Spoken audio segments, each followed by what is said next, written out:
Before you learned what money was, you already had a relationship with it. You watched your parents argue about it or go silent about it. You noticed what they bought and what they didn't. You felt the tension when the bills came, or you didn't because there was always enough and nobody talked about it. Either way, you were being programmed, and here's the uncomfortable part. Most of that programming is still running.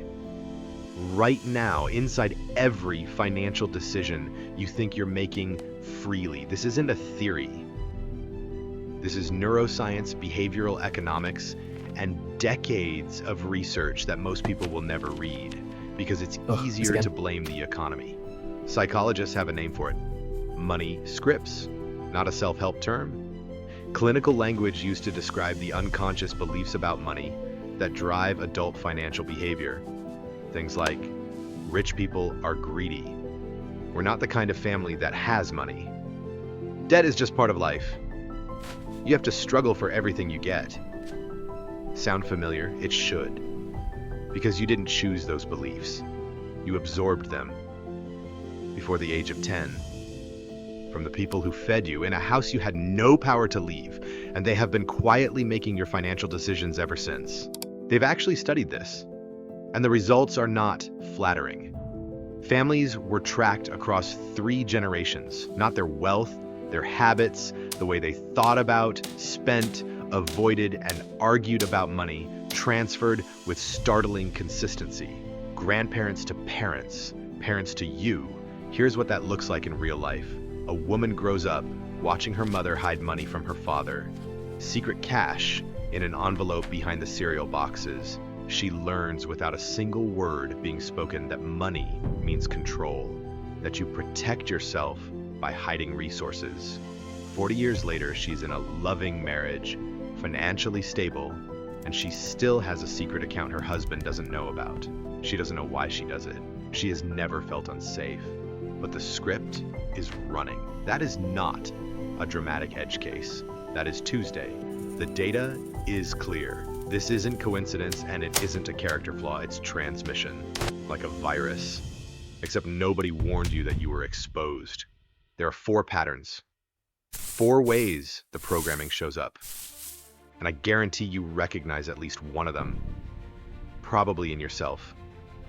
Definitely in someone you love. See which one lands.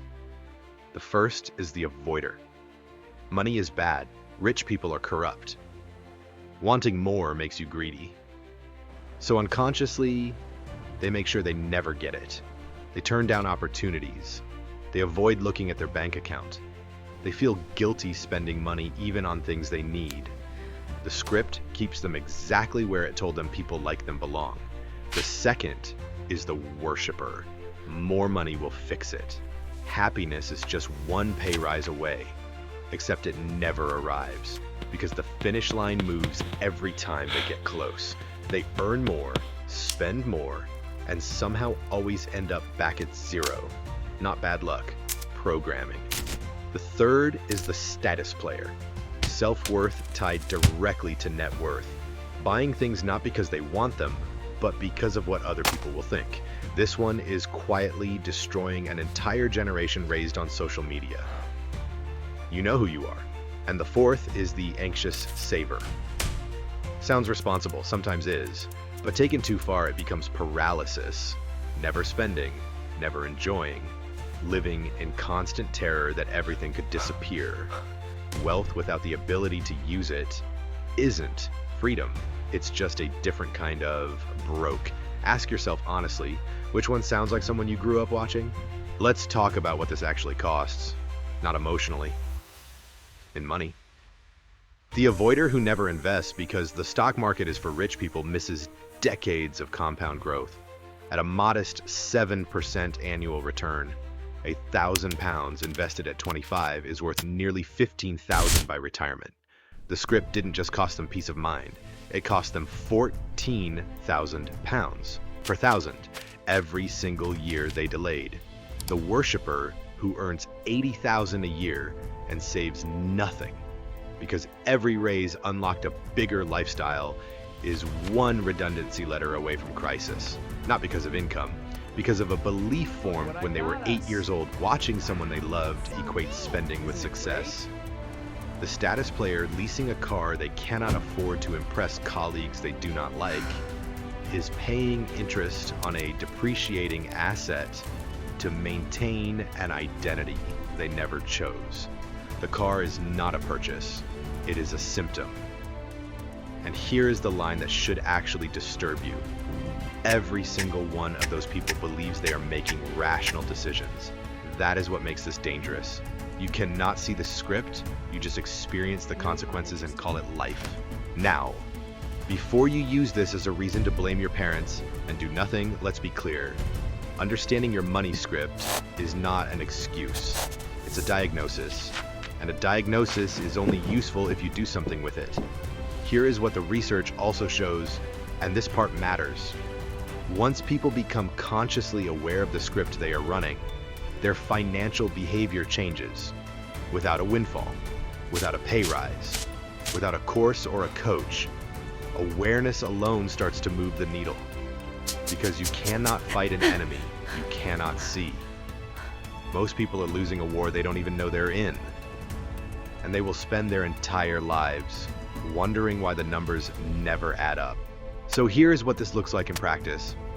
3 questions, not tips, not a plan, just 3 questions that most people are too comfortable to answer honestly. 1. What did money mean in the house you grew up in? Not what your parents said about it. What did it feel like? Was it tension, relief, silence, power? That feeling, whatever it was, is the emotional charge you carry into every financial decision you make today. It is running the show, whether you acknowledge it or not. Excellent, thank you. 2. What do you believe at your core about people who have a lot of money?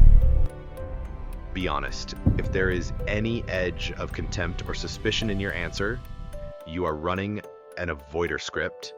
And that script will quietly make sure you never accumulate what you subconsciously despise. Your beliefs are not neutral. They are instructions. 3. What financial behavior do you keep repeating despite knowing better? Not because you're lazy, not because you lack discipline, but because somewhere a much younger version of you decided that behavior made sense. And nobody ever told them otherwise. That pattern has a source, and the source is not you. But the decision to change it, that part is. Your parents didn't just give you their genes and their surname, they gave you their relationship with money. And unless you make a deliberate, informed decision to examine that relationship, you will hand it to the next generation without a single conversation about it, just like they did. The good news, awareness is free. The bad news, most people will finish watching this and think it applies to someone else.